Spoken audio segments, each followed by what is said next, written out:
పరిహారానికి అనేక మార్గాలు అంటూ ఉన్నాయి. ఆ మార్గాల్లో సింపుల్గా ఉండేటువంటి 2-3 మార్గాలు నేను తెలియజేస్తాను. ఇప్పుడు కాకితోనే మనకు అవసరం వచ్చింది. శ్రాద్ధ కార్యక్రమాలప్పుడు, అలాగే చనిపోయినప్పుడు కర్మకాండ చేస్తారు కదా, ఆ కర్మకాండప్పుడు ఆ పిండాన్ని కాకికి పెడతారు.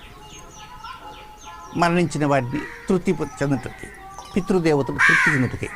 అలాగే పితృదోషాలు పోవటానికై కాకికి పెట్టాలి. ఎలా పెట్టాలి? ఈ విధంగా కాదు.